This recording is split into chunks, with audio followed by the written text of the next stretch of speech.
आप सबकी तरह मैं भी एक बर्ड लवर हूँ और इन बर्ड से आप सबकी तरह या शायद आप सबकी नहीं तरह मैं पैसे भी बनाता हूँ।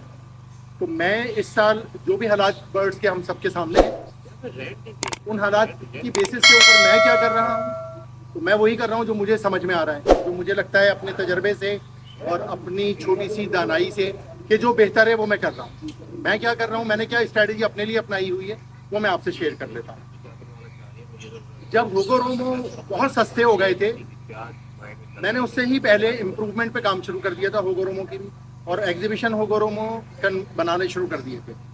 वो कोई 5 साल का सफ़र था, क्योंकि पहले होगोरोमो को एग्जीबिशन में लगाया था, उसके बाद 5 साल के बाद जाके डबल पेटल बर्ड थोड़ी सी तादाद में बने। होगोरोमो की प्राइसेस बहुत नीचे आ गई, लोगों का रुझान ख़त्म हो गया। मैंने होगोरोमो ख़त्म नहीं किए, मेरे पास वो मौजूद रहे, एग्जीबिशन साइज में बिकते नहीं थे या कौड़ियों के दाम बिकते थे, जो भी था, लेकिन उसमें मैं सिलेक्शन करता, ब्रीड कराता चला गया और सिलेक्शन करके रोकता चला गया, बाकी समझ लें गार्बेज रेट के ऊपर बेचता चला गया। इसी तरह ब्लड लाइन एग्जीबिशन मेरा सालों पुराना शौक़ है और वो प्योरली शौक़ है। मैंने अगर पैसे अपनी हॉबी में ज़ाया किए हैं तो वो एग्जीबिशन बजरी में ज़ाया किए हैं, लेकिन उस पर दुख कोई नहीं है, क्योंकि ये मेरी हॉबी है, मुझे उनको देख के बहुत मज़ा आता है। वो ब्लड लाइन एग्जीबिशन हो, बर्ड है ही ऐसा। तो इसको पहले हम हॉबी समझ के करते हैं, और जितने लोग इसमें पैसे कमाने की गर्ज से आए सिर्फ, वो सब या तो चले गए हैं या चले जाएंगे। जितने आप यू जस्ट नेम इट, कोई भी बड़ा ब्रीडर जो पिछले 10 साल या 20 साल से ब्रीड करवा रहा है, मुझे कोई एक नाम गिनवा दें उसने ये हॉबी छोड़ दी हो, या जाने के बाद यहाँ से रिकॉल करिएगा अपने जहन में कि जी मैं अगर डिसहार्ट हो रहा हूँ आजकल के हालात से, तो मैं रिकॉल करूँ कि कोई 10 साल पुराना या 7 साल पुराना ब्रीडर क्या ये हॉबी छोड़ के जा रहा है। यस, वो करेक्शन जरूर कर रहा होगा इसमें, यानी कि कम कर रहा होगा या अपनी चीज़ें बदल रहा होगा, लेकिन वो बर्ड की हॉबी अपनी कंटिन्यू रखा हुआ होगा। कौन लोग छोड़ के जा रहे हैं? जो पिछले 3 साल प्लस माइनस में आए थे इस हॉबी में, और वो आप बिलीव करें, मुझे ये कहने में कोई जैसे कहते हैं ना, डर या खौफ या मुजायका महसूस नहीं हो रहा। ये सारे लोग सिर्फ पैसे कमाने के लिए आए थे कि मेरे पास 10 लाख रखे हैं, 20 लाख रखे हैं, मैं इस बर्ड हॉबी में क्या करूं। आज भी आपको सोशल मीडिया पे ऐसी पोस्टें नजर आती हैं कि मेरे पास 10 लाख है, मैं इस बर्ड की हॉबी में कौन से बर्ड से स्टार्ट करूं। ये शुरुआत ही लालच से हो रही है, इनका इख्तिताम भी नुकसान पे होगा। तो मैंने फिर क्या किया, मैं आज भी एग्जीबिशन होगोरोमो सेलेक्ट करके सिर्फ 6 पेयर लगाए मैंने, बाकी मैंने सारे पिछले हफ्ते सेल के लिए ऑफर करे। और आप बिलीव करें, ये वो साहब भी सुनेंगे जिनका मैं जिक्र करूंगा, मैंने यहाँ से बर्ड कसूर भेजे हैं, यानी कि उनको वहाँ नहीं मिल रहे होंगे, या हो सकता है जिस प्राइस पे मेरे से मिले उस प्राइस पे वहाँ नहीं मिल रहे होंगे। उसके बावजूद कराची में आज एक आया और हमारे उसका दोस्त, और नंबर उसका आज तक सेव था, पिछले 5 साल में उनसे बात नहीं हुई।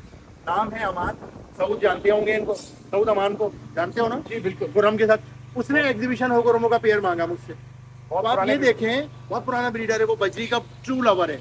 यानी कि मैंने उन बर्ड्स को संभाल के रखा और उसके अंदर से हर साल जो बेस्ट बर्ड्स निकलते थे उनको रोकता चला गया। पैसों की लालच नहीं करी कि ये कितने का बिकेगा, वो मेरा शौक था, मैं उस शौक को बेहतर करता चला गया। इसी तरह हम जौन सा भी बर्ड पाल रहे हैं, उस बर्ड को इन हालात में इम्प्रूव करके अपनी हॉबी को कंटिन्यू रखें। फहीम भाई बैठे हुए हैं, इन्होंने अभी मुझसे एक कहा कि यार वो फला लव बर्ड आपने मुझे अभी तक नहीं दिया। मैंने कहा यार वो बिल्कुल दूंगा, लेकिन अभी इतने ज़्यादा तादाद में वो बने नहीं हैं। तो आप बताएं, फहीम भाई का भी अपने बर्ड हॉबी में एक बड़ा नाम है, हम कहते हैं लव बर्ड की हॉबी इतनी नीचे चली गई। अगर आपके पास क्वालिटी बर्ड किसी भी वैरायटी में, किसी भी बर्ड स्पेशी में मौजूद है, आपसे उसके ट्रू लवर्स मांगेंगे। अब आप अपने बर्ड्स को मार्केटाइज करें। अगर वो बहुत अच्छा कोई बर्ड है किसी वैरायटी का भी, वो सिर्फ आप ही देखते हैं अपने घर में, दुनिया में कोई और नहीं देखता, तो वो आप बिलीव करें आपसे कोई नहीं मांगेगा। तो अपने बर्ड को मार्केटाइज करें, इस तरह के फोरम्स में आएँ और फोरम्स में जाएं, वहाँ पे दूसरों के बर्ड देखें, अपने बर्ड दिखाएं। सोशल मीडिया सबसे बड़ा प्लेटफॉर्म है। मैं आपको बताऊं, मैंने यूट्यूब चैनल बनाया अपना। लोग यूट्यूब बनाते हैं चैनल यूट्यूब से पैसे कमाने के लिए, वो पता नहीं कौन से बटन आते हैं, सिल्वर बटन, गोल्ड बटन, फिर वो कहते हैं जी अब आप मेरे इस चैनल को भी ज़्यादा से ज़्यादा सब्सक्राइब करें ताकि उधर से भी मुझे एक बटन मिल जाए।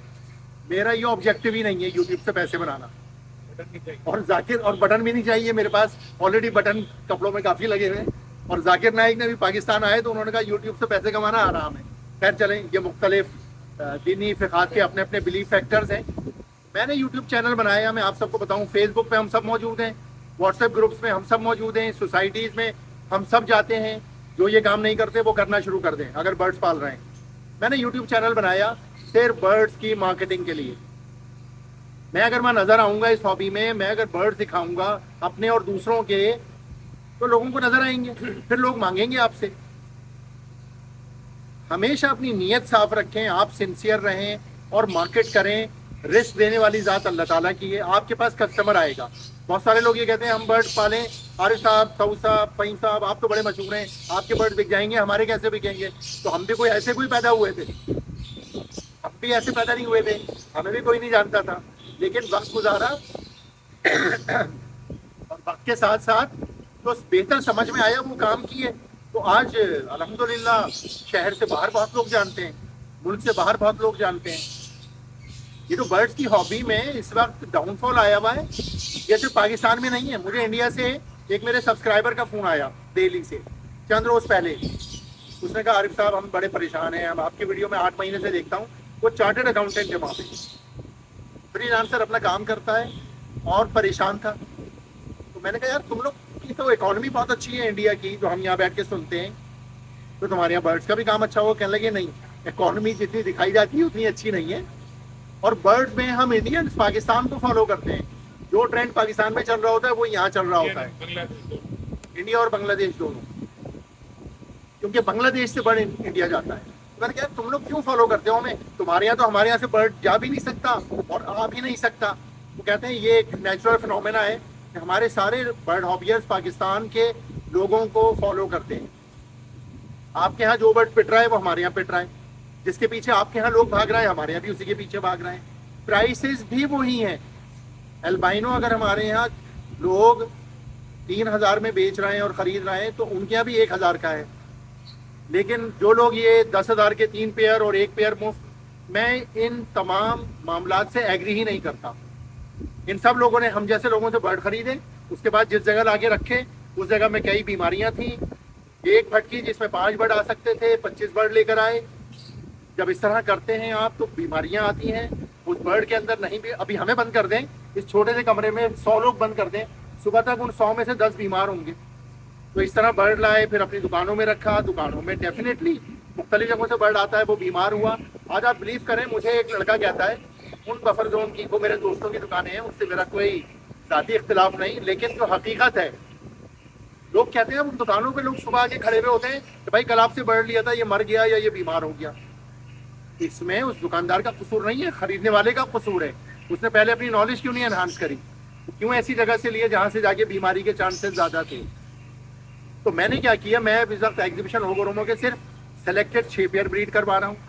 ब्लड लाइन एग्जीबिशन वो मेरा पुराना शौक़ है, वो मैं ब्रीड करवाऊँगा, लेकिन उनकी मैंने अभी तक पेयरिंग नहीं करी है। लोग एग्जीबिशन को इस सीज़न में, इस अक्टूबर के मौसम में ब्रीड पे लगा देते हैं। मैं जब ब्रीड पे लगाऊंगा जब गुलाबी मौसम आ जाएगा, यानी कि हल्की सी ठंडक आ जाएगी। एग्जीबिशन बज रही जिसके पास भी हैं, अभी वो मोल्ड कर रहे होंगे, तो हम पहले अपने बर्ड्स को देखें, मोल्ड कंप्लीट कर लिए, फिर ब्रीड पे लगाएं। लव बर्ड्स मैंने आज भी 80 पेयर लगाए हैं ब्रीड पे, और उनमें मैंने क्या लगाए, पर्सनाटा के सेलेक्टेड 3-4 पेयर, पर्सनाटा के सेलेक्टेड 3-4 पेयर, बाकी सारे बर्ड्स हटा दिए। वो 3-4 पेयर में से एक पेयर वो भी है जिसके बच्चे फ़हीम भाई के पास कभी ना कभी इंशाल्लाह ज़रूर जाएंगे, तो ये मांग रहे थे। पेल फैलो के मेरे पास जितने बर्ड्स मैंने नियत करके रोके हुए थे, मैंने सारे ब्रीड पे लगाए, चाहे मार्केट में रेट कुछ भी है। क्योंकि आज भी अभी फ़हीम भाई की बात थी कि ज़रा 100 अच्छा पेल फैलो तो जमा करने निकले, जमा नहीं होगा। तो भैया हम अगर हमारे पास, चलो उतना अच्छा नहीं होगा, लेकिन पेल फैलो तो होना, क्योंकि हर क्वालिटी का ख़रीदार मौजूद होता है पाकिस्तान में। बहुत टॉप क्वालिटी का भी ख़रीदार मौजूद होता है और एवरेज क्वालिटी का भी ख़रीदार मौजूद होता है। बर्ड की प्राइस उसके हिसाब से होती है। तो मैंने कोई रफली 40 के करीब पेयर पेल फैलो के डिफरेंट म्यूटेशंस में, हर कलर में, ऑफलाइन में, डाइल्यूट में मैंने ब्रीड पे लगाए।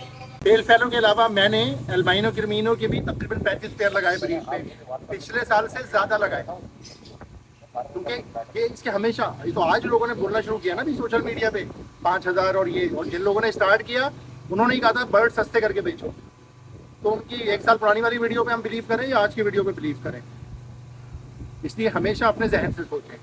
तो मैंने पिछले साल से ज़्यादा एल्बाइनो क्रिमीनो के पेयर इस साल लगाए, क्योंकि वो हमेशा बिकता है। आज से 40 साल पहले जब शराफत भाई अल्बाइनो पालते थे जब भी बिकता था, और आज भी बिकता है और हमेशा बिकता रहेगा। 40,000 का लेके फिर 800 का भी बेचा है, बेचा है ना? थोड़ा 800। शराफत भाई किस ईयर में आपने बेचा ये 40,000 का? ये 35 साल पुरानी बात। सोचे 30-35 साल पहले 40,000 का अल्बाइनो। दरअसल दरअसल मार्केट नहीं थी 40,000 की, शराफत भाई जब काटते थे। मैं अभी भी काटता हूँ। रिंग काटते हैं ठीक है जी। तो आप मतलब ये देखें, एल्बाइनो लव बर्ड का बेसिक बर्ड है। हर शख्स लव बर्ड में पहले रोजी गोरी पालता है, फिशर पालता है, उसके बाद अल्बाइनो पे ही आता है, फिर उसके बाद ये अब नई म्यूटेशन। इसी तरह बजरी में पेट साइज बजरी से लोग स्टार्ट लेते हैं और फिर गिरे पैरेट तक जाते हैं। लालू खेत में करेक्टली जो लोग लालू खेत जाते हैं, मैंने सुना पिछले हफ्ते रिटेल में 700 रुपए का पेट साइज बजरी बिका है और 1,500 रुपए तक का। अब आप सोचें 1,000 रुपए का रेट बजरी का, चले मैं 700 भी नहीं मानता, 1,000 भी नहीं मानता, करने लिया है, जो बेचने वाले हैं उन्होंने। हम इसको एवरेज कर लें 850 का बिका जी, सही है, 700 और 1,000 का एवरेज निकाल लें, 850 का बजरी पिछले हफ्ते संडे बाजार में बिका। ये हमने कितने सालों के बाद ये बजरी का रेट सुना है? 4 साल बाद। सही है, 4 साल के बाद हमने ये रेट सुना है। उधर 900 रुपए तक एक आम रेट तकरीबन बजरी का गया था। फिंच एक्सपोर्टर 450 रुपए की लेने पे तैयार है, फिंच मिल नहीं रही। थोड़ा अर्से पहले फिंच की लोग फटकियां भर के लाते थे लालू खेत, 100 रुपए जोड़े तो बच्चे। और 100 रुपए जोड़े में कोई नहीं लेता था। आज 450 रुपए में मिल नहीं रही कॉमन फिंच। तो हम जो भी बर्ड पालते हैं उसको जरूर कंटिन्यू रखें, खत्म नहीं करें। हर बर्ड का दौर वापस आता है। घोघरमो का वापस आ रहा है, फिंच का वापस आ चुका है, छोटे बजरी का वापस आ चुका है।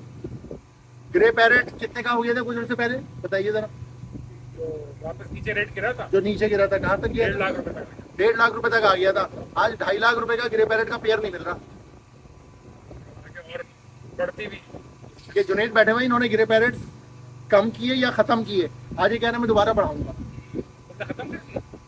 तो हम जो भी बर्ड पाल रहे हैं, मार्केट के खतरात से डर के भागे नहीं, उसमें इम्प्रूवमेंट लाएं। इस दौरान में जब किसी भी इंडस्ट्री की प्रोडक्शन ऑफ होती है ना, ऑर्डर्स ना होने की वजह से, वो अपने प्लांट की ओवरहॉलिंग स्टार्ट कर देते हैं, अपनी मशीन्स की सर्विसेज स्टार्ट कर देते हैं। ये नहीं कि वो अपनी इंडस्ट्री या फैक्ट्रीज बंद करके और चले जाएं। तो ये टाइम अपनी हॉबी को बेहतर करने का टाइम होता है। मेरा मशवरा ये कि जो मैं कर रहा हूँ वही मैं मशवरा दे सकता हूँ। तो मैंने इन बर्ड्स में यस परस्टाटा के 2-3 पेयर, पेल फेलो के 40 पेयर, एल्बाइनो क्रिमीनो के 35 पेयर, डाइल्यूट ऑफलाइन के बहुत सारे पेयर थे, अभी भी मैंने ख़त्म नहीं किए, 2 पेयर लगाए मैं। पार ब्लू ऑफलाइन के मैंने कोई 12 पेयर लगाए इस दफ़ा। और शायद मैंने किसी वीडियो में नहीं देखा कि ऑफलाइन की मास्किंग कैसे क्लियर करें। आपने देखा मुर्तज़ा भाई, आज तक किसी ने बताई हो वीडियो में ये बात? सुनी आपने? सऊद आपने सुनी? लोग बताते नहीं है और अपने ऑफलाइन बड़े खूबसूरत करके बैठे हुए हैं पूरे पाकिस्तान में। अब ये मुर्तज़ा भाई और सऊद बैठे हुए हैं, ये लवबर्ड के। जुनेद आपने सुनी कोई वीडियो देखी जिसमें बताया गया हो कि ऑफलाइन की मास्किंग कैसे क्लियर करें? क्लियर भेजे थे हमने। फिशर के साथ लगाएं, लेकिन आपका फिशर फॉल्टी नहीं होना चाहिए, आपका फिशर प्योर फिशर होना चाहिए। अपने ऑफलाइंस को फिशर से लगा के पहले स्प्लिट्स बनाएं, फिर उन फिशर्स को अपने डर्टी ऑफलाइंस के साथ लगाएं। जैसा ऑफलाइन आपका पिछले साल था उससे बेहतर हो जाएगा। बट किसी ने आज तक ये बात नहीं बताई, शोज़ में नहीं बताई, वीडियोज़ में नहीं बताई। तो मेरा इख्तिलाफ यहाँ पे बड़े ब्रीडर से ये है कि एक जूनियर तवक्का ये रखता है कि भाई जो आप कर रहे थे ना काम, वो आपने हमें क्यों नहीं बताया, चुपके से कर लिया आपने वो काम। पार ब्लू ऑफलाइन की ब्रीड कंटिन्यू रखें, बहुत खूबसूरत बर्ड है। हर लव बर्ड की म्यूटेशन में ऐड होता है। आज एक्वा में भी लोग ऐड कर रहे हैं। पार ब्लू ऑफलाइन को ख़त्म नहीं करें। अगर अच्छा पार ब्लू ऑफलाइन नहीं है, महंगा बर्ड खरीदने की ज़रूरत नहीं है, 2-3 साल मेहनत करें, फिशर के साथ लगाएं, आपके अपने अच्छे पार ब्लू ऑफलाइन बन जाएंगे। मैंने पार्लो अपलाइन के 12 पेयर ब्रीड पे लगाए थे इस साल। जब क्या कहते हैं 1500 का बिक रहा है पार्लो अपलाइन, लेकिन जब पार्लो अपलाइन की प्राइस अच्छी होगी हमको बेचेंगे 1500 का, वो सब बिकेगा। जैसे आज वो गोरोमो एग्जीबिशन मुझसे लोग 10-10, 12-12 हज़ार का खरीदने पे तैयार हैं। अब मेरे पास बर्ड नहीं बचे हुए हैं। अरे भाई $400 में भी अबे कोई बात नहीं यार, अभी 10-12 का बेच रहे हैं हम। $300 का आप बेचिएगा ना, $300 का आप बेचिएगा। अभी हम 10-12 में बेच रहे हैं, बाद में $300 का भी बेच रहे हैं। $650 का बंगाली का आप कोई बात आप बाहर दे रहे हैं। भाई 10-12 $650 के कितने फायदा भाई मैं चले नहीं भी बताऊं, जिनको मैं बेच रहा हूँ वो बता देंगे। तो यस, ये सही कह रहे हैं, एग्जीबिशन होगोरोमो है नहीं। एक्सपोर्ट का ऑर्डर है बर्ड। यस है नहीं, ढूंढने से नहीं मिलेगा आपको, ढूंढने से नहीं मिलेगा। ब्लैक फेस ढूंढ लें आप। अभी एक दोस्त हमारा पिछले हफ्ते 3 हफ्ते पहले संडे मार्केट गया, विद इन 30 मिनट्स उसके ब्लैक फेस बिक गए। उसका नाम है Waqas Khan, federal B area में। और किसने लिए उसके सारे ब्लैक फेस है? सारे ब्रोकर्स ने लिए। नहीं, उन लोगों ने तो लेके उसी दिन बेच दिए। एक ब्रोकर ने तो कहा उसने दोपहर को खरीदा और रात को बेच भी दिया। अब आप ब्लैक फेस ढूंढे, सारा ब्लैक फेस बाहर चला गया।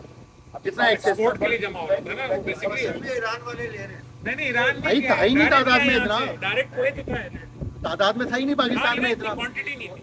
हर जगह जा रहा है शिपमेंट में। जहाँ आप लोगों के पास अगर ब्लैक फेस बजरी नहीं है, कहीं से मिलता है, अभी भी मिल जाएगा सस्ता, लेके पाल लें, शौक में पालें इसको, और फिर इसमें इम्प्रूव करें, कॉम्बोज बनाएं। हर बर्ड को शौक में पालें और उसमें इम्प्रूवमेंट्स करें। मैंने भी ब्लैक फेस ले लिया, अभी मैंने भी डन फेलो ले लिया। तो यह सब चीज़ें रखें थोड़ी थोड़ी और उनमें इम्प्रूवमेंट्स करें। मेरे पास बड़े बर्ड्स भी हैं, अलेक्जेंड्राइन्स हैं कलर्स में, इनकी मैं बात नहीं करता क्योंकि उसकी एक अलग मार्केट है। जावा जिन लोगों ने महंगी खरीदी, म्यूटेशन जावा आई, उन्होंने पैसे भी बना लिए। जो लोग इस्तेदाद रखते हैं वो जब फर्स्ट टाइम बर्ड आता है इंपोर्ट होके पाकिस्तान में, उसी वक्त उसमें काम कर लें, उसी वक्त पैसे बन जाते हैं। हम कब आते हैं उसमें? जब उसकी प्राइसेस नीचे आ चुकी होती हैं। फिर हम कहते हैं यार मैं तो पैसे नहीं बना सका। जो रिस्क लेता है वही पैसे बनाता है, जो इम्प्रूवमेंट करता है वही पैसे बनाता है, जो कंटिन्यू रहता है अपनी हॉबी में वही पैसे बनाता है। तो मेरा मैसेज ये है कि जो मैंने किया वो आप लोगों ने शेयर किया। इम्प्रूवमेंट और रिस्क इस हॉबी में ज़रूर लें और अपने आप को मार्केटाइज करें। बहुत शुक्रिया, खुश रहें, खुदा हाफ़िज़।